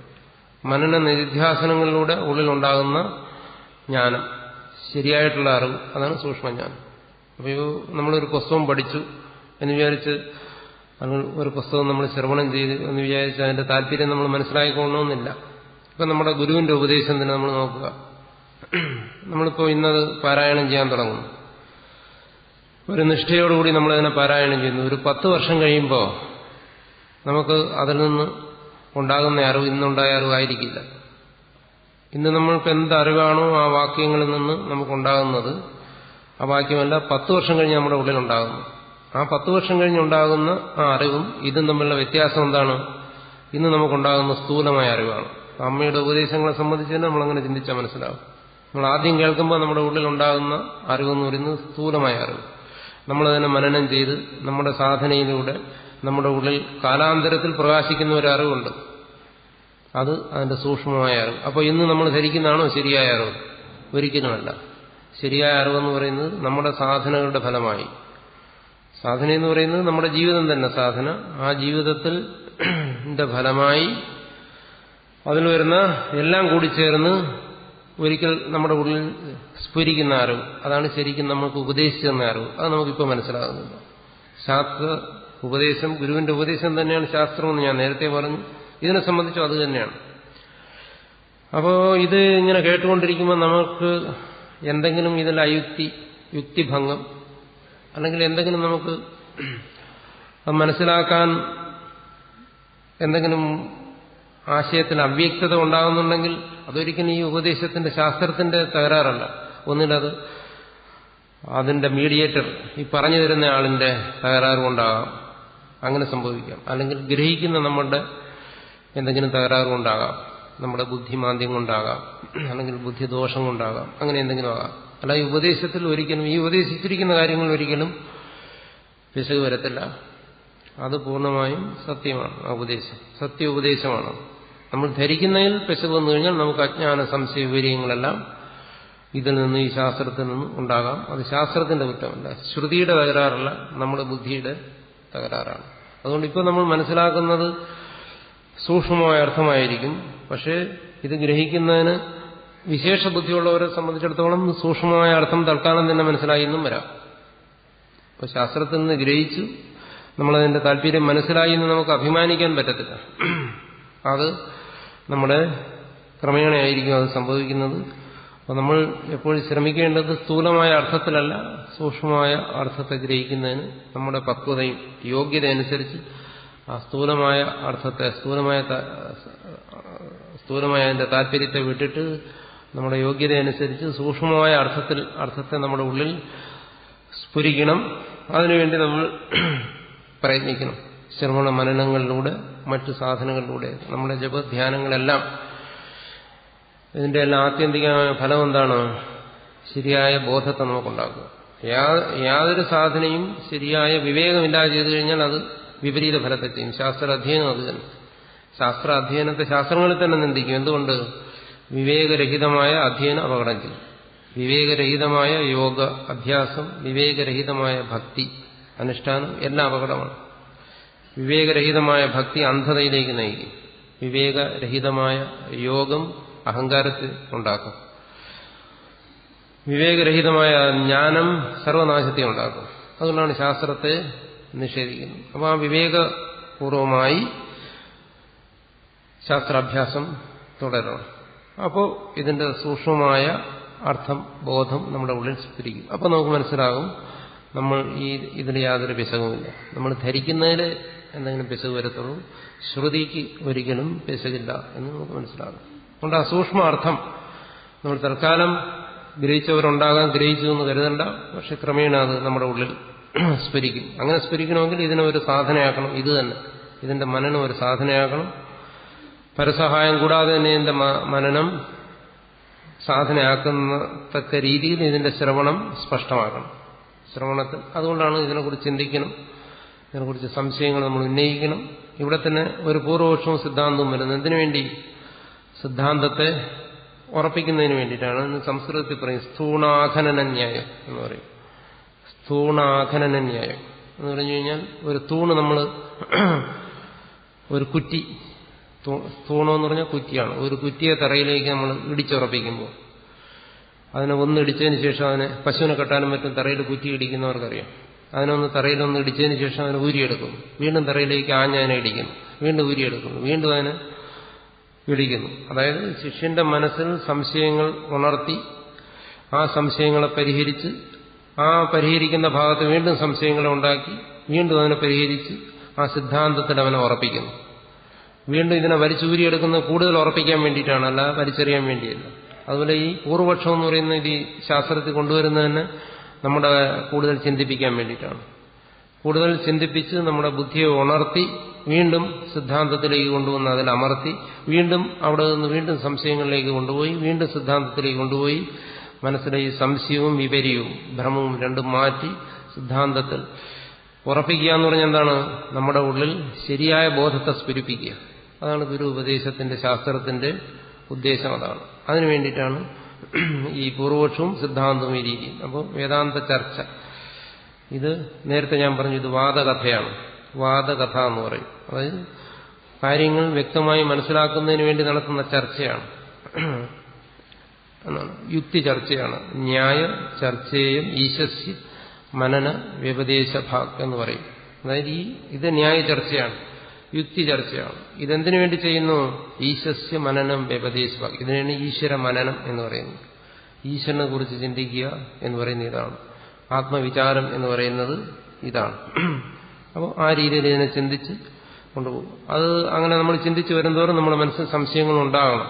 സംശയങ്ങൾ ഉണ്ടായില്ലെങ്കിൽ മൂഢൻ എന്നാണ് അതിനർത്ഥം, മന്ദബുദ്ധി എന്ന് ആണ് അതിനർത്ഥം. അപ്പോൾ സംശയങ്ങളുണ്ടായി ആ സംശയങ്ങളെ പരിഹരിച്ച് തന്നെ പോകണം. അതുകൊണ്ട് ഇത് കൂടുതൽ നമ്മളിത് ചിന്തിക്കുന്നതിന് വേണ്ടി, കൂടുതൽ ഇതിന്റെ അറിവ് ഉണ്ടാക്കുന്നതിന് വേണ്ടി ഇതിനെ പ്രയോഗിക്കണം. ശ്രവണ മനനങ്ങൾക്ക് വേണ്ടിയാണ് ഇതിനെ ഉപയോഗിക്കേണ്ടത്. അപ്പോൾ ഞാനതിന്റെ അന്യം ഒരിക്കൽ കൂടി പറയാം. സത്യാനുതയെ മിഥുനീകൃത്യ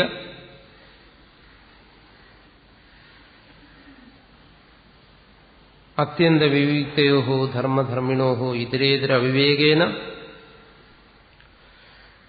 അന്യോന്യസ്മിൻ അന്യോന്യാത്മകതാം അന്യോന്യ ധർമാംശ്ച അധ്യസ്യ മിഥ്യാജ്ഞാന നിമിത്തഃ അഹമിതം മമേദം ഇതി നൈസർഗികോ അയം ലോകവ്യവഹാരഃ. ഇതിൽ മിഥ്യാജ്ഞാന നിമിത്ത എന്ന് പറയുന്നത് ഒന്ന് ശ്രദ്ധിക്കണം. ഇതിന് രണ്ട് തരത്തിൽ അർത്ഥം പറയുന്നുണ്ട്. ഈ ബ്രഹ്മസൂത്ര പഠനത്തിന് രണ്ട് സമ്പ്രദായങ്ങളുണ്ട് പ്രധാനമായിട്ട്. അത് നമ്മൾ അറിഞ്ഞിരിക്കണം. ഒന്നിനെ വിവരണ പ്രസ്ഥാനമെന്നും മറ്റൊന്നിനെ ഭാമതി പ്രസ്ഥാനമെന്നും പറയും. ശങ്കരാചാര്യരുടെ ശിഷ്യൻ പത്മപാദാചാര്യർ, അദ്ദേഹത്തിന്റെ വ്യാഖ്യാനമാണ് പഞ്ചപാദിക. ആ വ്യാഖ്യാനം, അതിന്റെ വ്യാഖ്യാനം വിവരണം. ഇതിനെ തുടർന്നുള്ള ഒരു ചിന്താ പദ്ധതിയുണ്ട്. രണ്ടും അദ്വൈതം തന്നെയാണ്, വ്യത്യാസമൊന്നുമില്ല. എന്നാണ് പ്രക്രിയ, അതായത് ശൈലിക്ക് ഭേദമുണ്ട്. ആ വിചാര പദ്ധതി അനുസരിച്ച് ഇതിന്റെ പഠനത്തിന് അതിന് പറയുന്നത് വിവരണ പ്രസ്ഥാനം എന്ന് പറയും. ആ രീതിയിൽ വ്യാഖ്യാനങ്ങൾ, അതിന്റെ പഠനങ്ങൾ, ആ രീതിയിലുള്ള ചിന്ത വിവരണ പ്രസ്ഥാനം എന്ന് പറയും. അതായത് പത്മപാദാചാര്യർ പ്രകാശാത്മയതിയുടെ വിവരണം, അതിനെ തുടർന്ന് വരുന്ന ചിന്താപദ്ധതി. സന്യാസിമാരുടെ സമ്പ്രദായമെന്നും അതിനെ പറയും.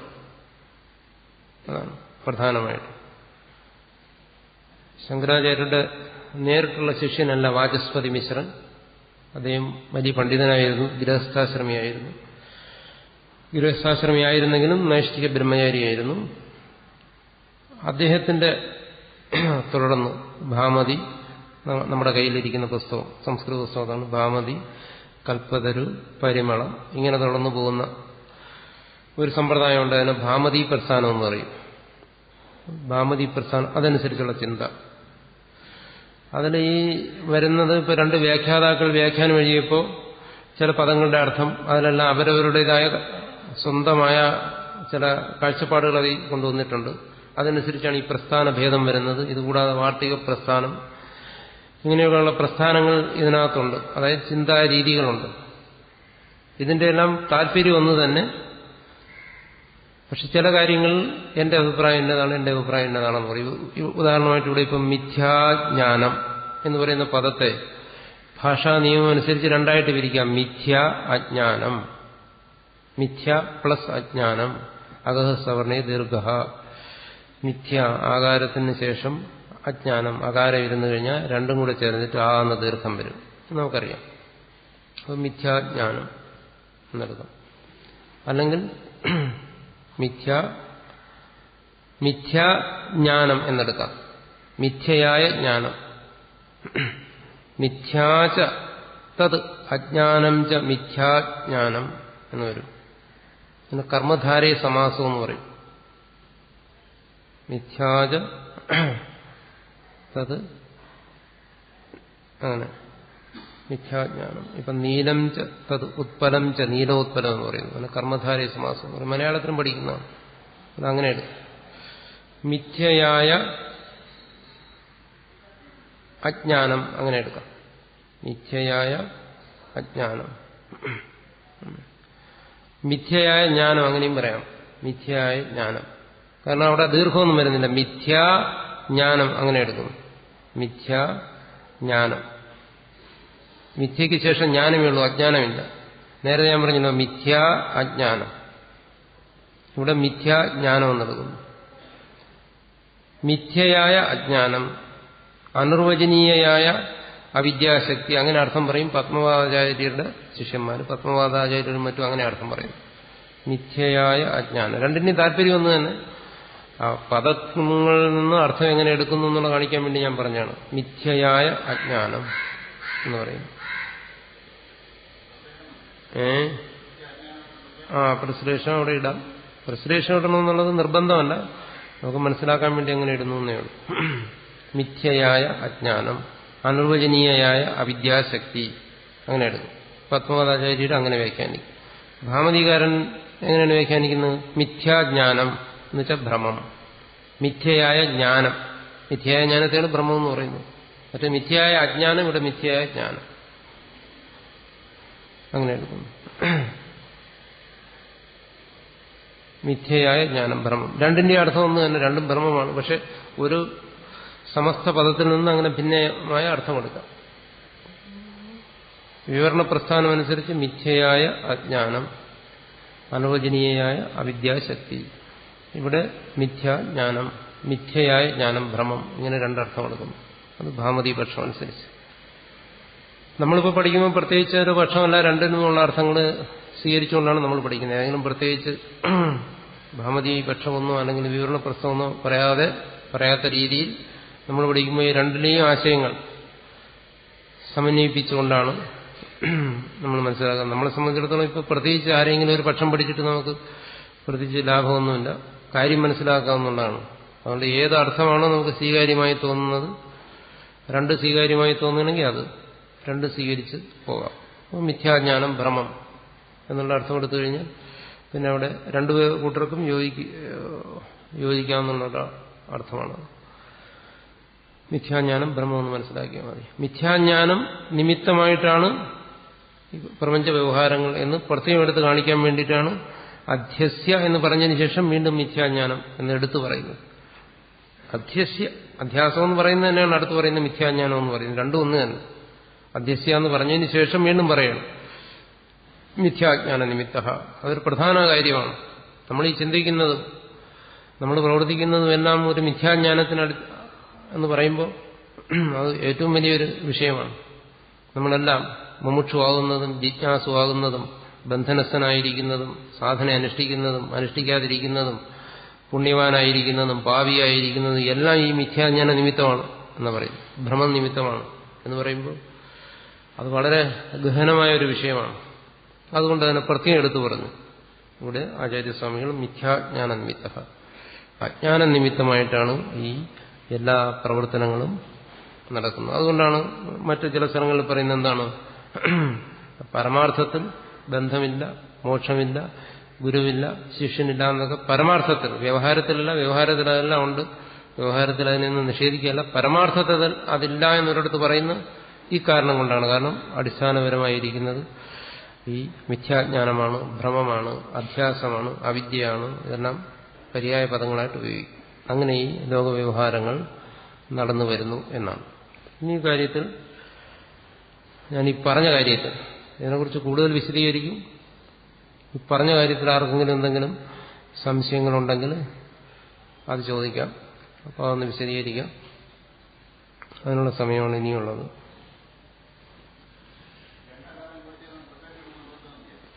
രണ്ടകാരം വരുന്നിടത്ത് ട്രാൻസ്ലേഷൻ ഒന്നും നിർബന്ധമില്ല. അത് സാധാരണ ഭാഷയുടെ പരിചയം കൊണ്ട് അറിയണം. വാക്കുകളുടെ പരിചയമുണ്ടെങ്കിൽ അതുകൊണ്ട് നമ്മൾ തിരിച്ചറിയണം. അത് പ്രശ്ലേഷൻ നമ്മൾ ഇട്ടുകഴിഞ്ഞാലും വിപരീതാർത്ഥം വരാം. കാരണം അങ്ങനെ ഇങ്ങനെ പ്രശ്ലേഷൻ ഇടുന്നത് ശരിയല്ല എന്ന് പറയാം. ഇപ്പൊ പ്രശ്ലേഷൻ ഇട്ട് വെച്ചു കഴിഞ്ഞാലും, പ്രശ്ലേഷൻ എന്ന് പറയുന്നത് പിൽക്കാലത്ത് ഉണ്ടായൊരു ഏർപ്പാടാണ്. ആദ്യകാലത്ത് അങ്ങനെയൊന്നും ഉണ്ടായിരുന്നില്ല. രണ്ട് വാക്കുകൾ കൂടി ചേർന്ന് ദീർഘം എന്ന ദീർഘം തന്നെ അവിടെ കാണും. ഇപ്പോൾ വിപരീത അഭിപ്രായം പ്രശ്ലേഷൻ ഇട്ടെന്ന് വിചാരിച്ച് മാറത്തില്ല, അതിന്റെ ആവശ്യമില്ലെന്ന് പറയും. ഇതാണ് കാരണം മിഥ്യാജ്ഞാനം എന്നാണ്. പിന്നെ അതെങ്ങനെ മനസ്സിലാക്കുന്നു എന്ന് വെച്ച് കഴിഞ്ഞാൽ ആ സന്ദർഭം അനുസരിച്ച് വിവാദം ഉണ്ടായിട്ടുണ്ടെങ്കിൽ അതൊരിക്കലും അവസാനിക്കത്തുമില്ല. ഇതിലല്ല ഒരു കാര്യത്തിലും. അതുകൊണ്ട് എന്തെങ്കിലും തർക്കമുണ്ടെങ്കിൽ അതിന്റെ അർത്ഥം തുടങ്ങിക്കഴിഞ്ഞു, ഇനി ഇത് അവസാനിക്കുന്നില്ലെന്നാണ്. ആ പ്രശ്ലേഷൻ ഇട്ടാലും ശരി ഇട്ടില്ലെങ്കിലും ശരി എങ്ങനെയായാലും അതിങ്ങനെ അനാദി അനന്തമായി തുടർന്നുകൊണ്ടേയിരിക്കും. അതുകൊണ്ടാണ് ഈ കാര്യങ്ങളെല്ലാം ഈ ശാസ്ത്രജ്ഞന്മാരുടെ കാര്യങ്ങളിൽ തന്നെ, ശാസ്ത്രകാര്യങ്ങളിൽ തന്നെ ഒരു വിവാദ വിഷയം ഉണ്ടായിക്കഴിഞ്ഞോ അത് പിന്നെ ലോകാവസാനം വരെ നമ്മൾ കാത്തിരിക്കുന്നു, അപ്പോഴേ അതും അവസാനിക്കത്തുള്ളൂ. അതുകൊണ്ട് അതിന് പരിഹാരമില്ല. ഇങ്ങനെയുള്ള കാര്യങ്ങൾ അതല്ല ഇപ്പൊ മിഥ്യാജ്ഞാനം രണ്ടുപേർ രണ്ട് രീതി വ്യാഖ്യാനിച്ചു.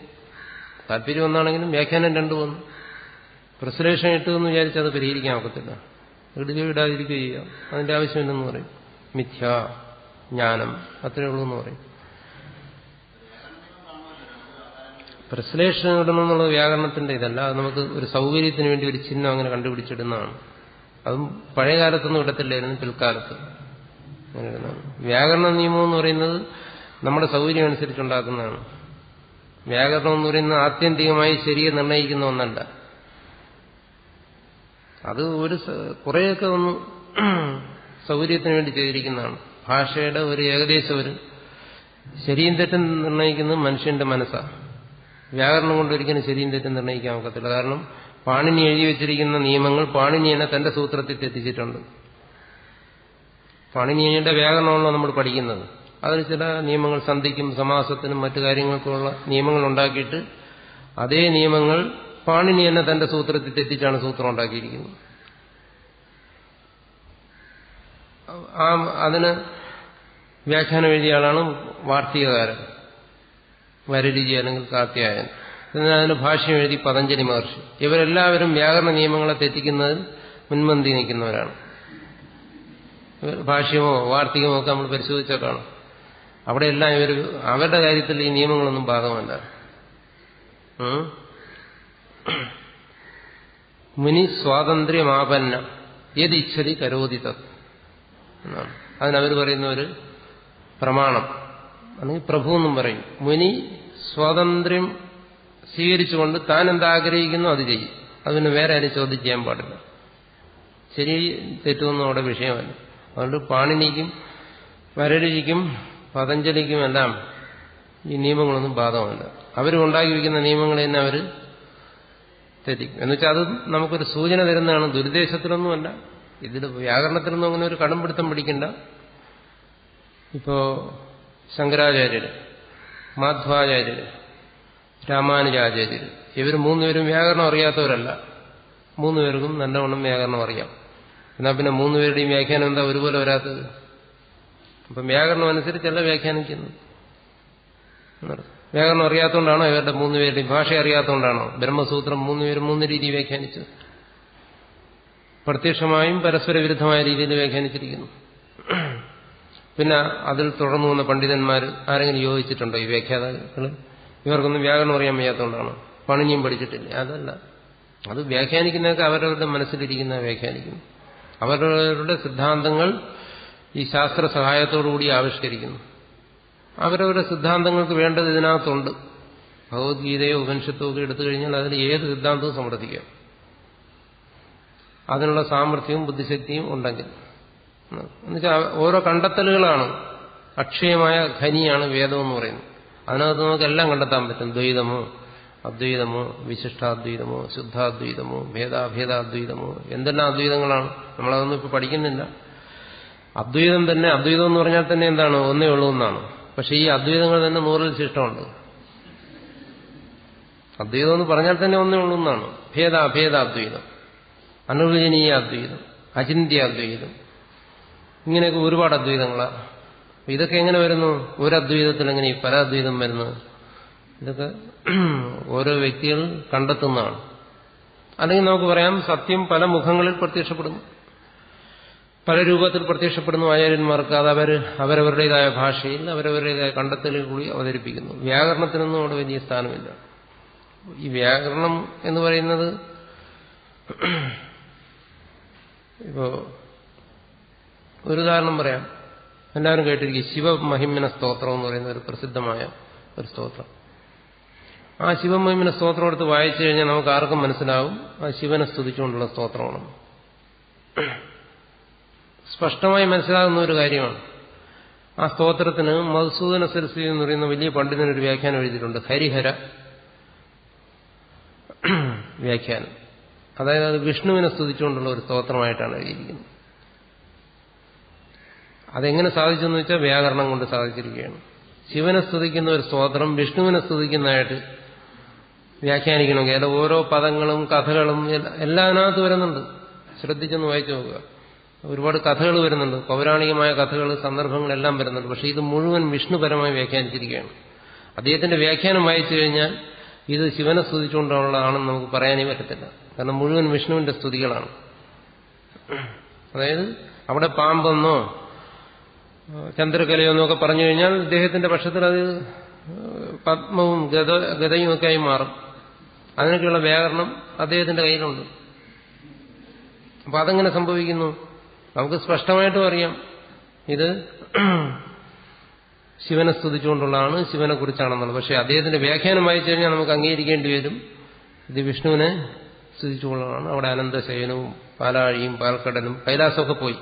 അതിന് വേറെ ഇതെല്ലാം പ്രത്യക്ഷപ്പെട്ട് ഈ വാക്യങ്ങളിൽ ഈ വരികളിലൂടെയാണ് ഈ അർത്ഥമെല്ലാം എടുത്തിരിക്കുന്നത്. അപ്പോൾ ഇത് ഉപയോഗിച്ചിരിക്കുന്ന എന്ത്? പാണ്ഡിത്യം, സംസ്കൃതം, വ്യാകരണം തന്നെ. അപ്പം വ്യാകരണം കൊണ്ടൊന്നും സാധിച്ചു കളയാം എന്ന് നമ്മൾ വിചാരിക്കേണ്ട. അത് വ്യക്തിയുടെ മനോധർമ്മം, പാണ്ഡിത്യം, കഴിവ്, വാസന ഇതൊക്കെ അനുസരിച്ചാണ് ഇതൊക്കെ പണ്ഡിതന്മാരിതൊക്കെ ചെയ്യുന്നു. അവരുടെ താല്പര്യം അല്ലെങ്കിൽ ഒരു വിനോദം അങ്ങനെ ചെയ്യുന്നു. അതുകൊണ്ടിവിടെ ഈ വ്യാകരണത്തിൽ പിന്നെ വ്യാകരണം ആവശ്യമാണ്. നമ്മുടെ ആശയങ്ങളെ ആവിഷ്കരിക്കുന്നതിന് വേണ്ടി നമുക്ക് വ്യാകരണത്തെ ആശ്രയിക്കാം. അല്ല വ്യാകരണത്തിലൂടെ ഒരു ആശയത്തെ ഒരിക്കലും ശാസ്ത്രത്തിൽ ആവിഷ്കരിക്കാൻ സാധ്യമല്ല എന്നുള്ളതാണ്.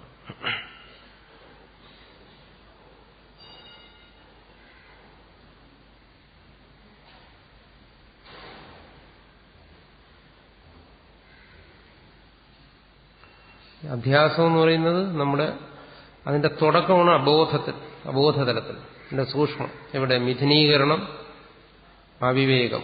അത് കഴിഞ്ഞ് ശരിക്കും അധ്യാസം സംഭവിക്കുന്നത് നമ്മുടെ ബോധമണ്ഡലത്തിലാണ്. ബോധമണ്ഡലത്തിൽ തന്നെയാണ് അധ്യാസം സംഭവിക്കുന്നത്. അതിന്റെ സൂക്ഷ്മ തലങ്ങളാണ് സംഭവിക്കുന്നത്. മാറ്റവും അതുപോലെ ആയിരിക്കും സംഭവിക്കുന്നത്. അധ്യാസത്തിന്റെ മാറ്റവും ബോധമണ്ഡലത്തിൽ തുടങ്ങി അബോധതലത്തിൽ അത് അവസാനിക്കുന്നു. അബോധതലത്തിൽ വരുന്ന മാറ്റങ്ങൾ നമുക്കറിയാൻ പറ്റത്തില്ല.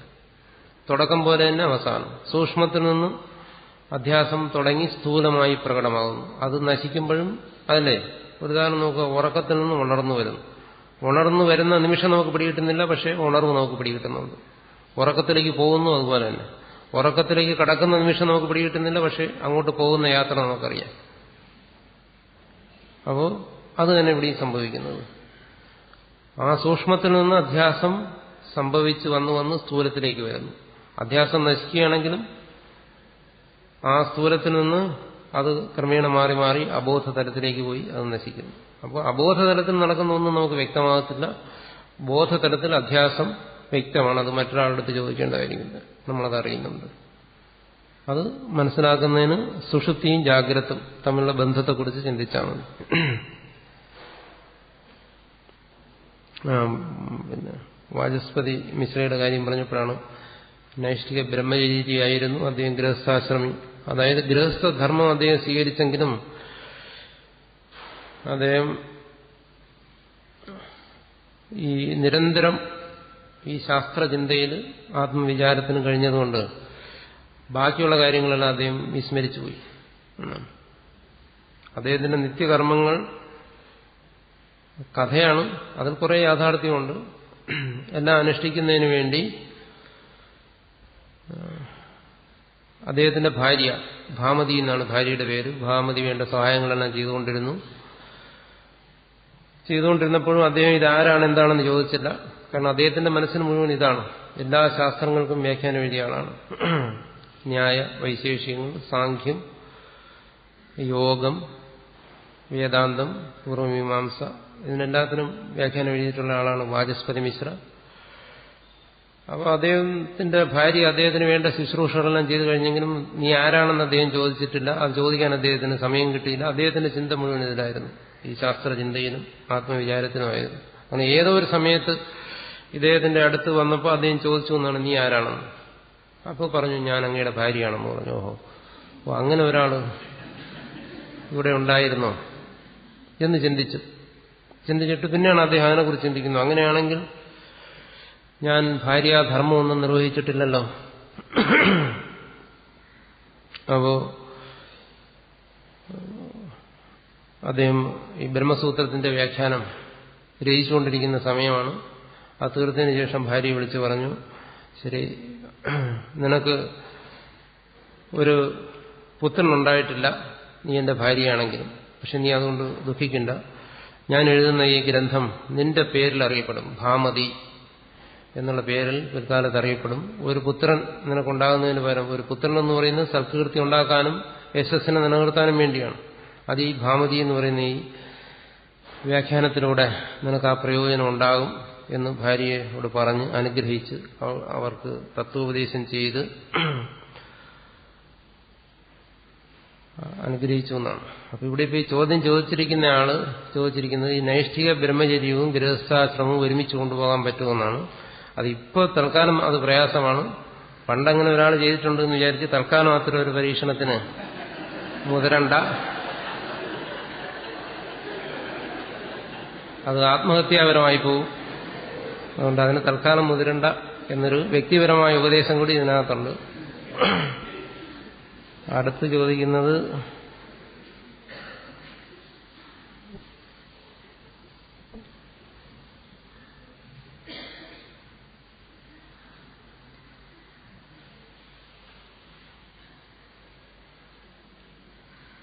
ഒരാൾ പ്രപഞ്ചത്തെ കാണുന്ന അധ്യാസമാണ്. അതാണ് ചോദ്യം. അത് അധ്യാസമാണ്.